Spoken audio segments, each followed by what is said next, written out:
Bonjour, nous reprenons ce chapitre 31 de la Genèse à partir du verset 23.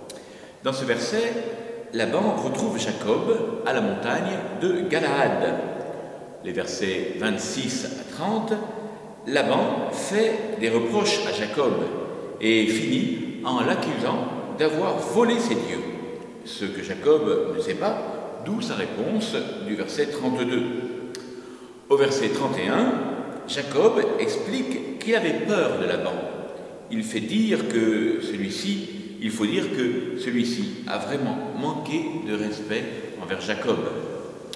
Au verset 35, Rachel ne s'élève pas pour honorer son père, mais surtout pour s'assurer qu'il ne trouvera pas les idoles qu'elle lui a volées.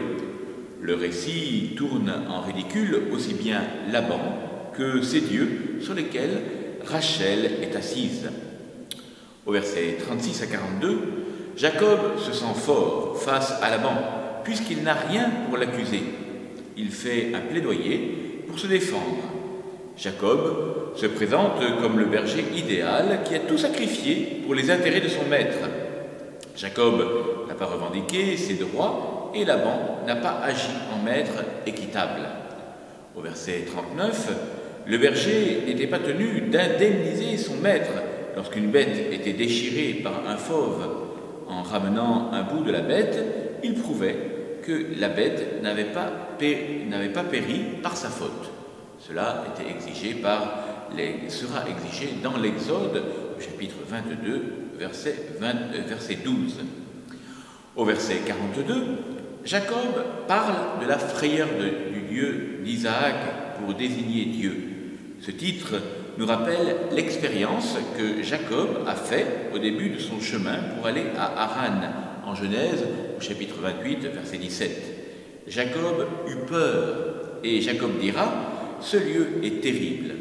C'est donc cette expérience d'il y a 20 ans qui caractérise toujours sa relation avec Dieu. Jacob se présente encore comme persécuté par Laban en disant qu'il l'aurait laissé partir les mains vides dans le dénuement. Nous voyons ici un parallèle avec le Magnificat en Luc au chapitre 1, verset 53. Mais Dieu a vu sa misère. Là aussi, nous voyons un parallèle avec Luc au chapitre 1, verset 48. Le Seigneur s'est penché sur l'abaissement de sa servante.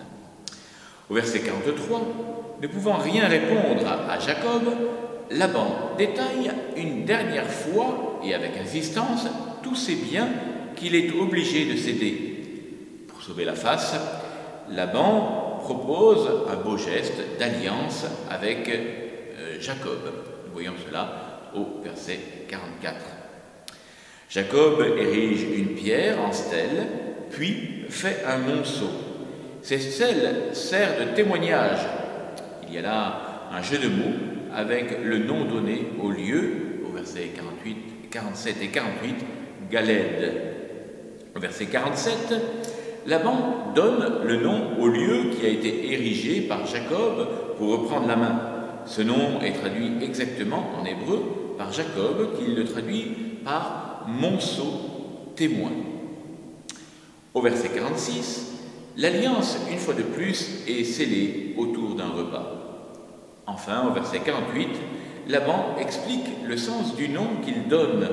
On voit ici l'origine du nom de Galaad qui s'applique aux montagnes où vont se faire cette alliance. Voilà, demain nous continuerons et nous finirons ce beau chapitre 31 de la Genèse. Bonne journée à vous tous, restons bien unis par la prière.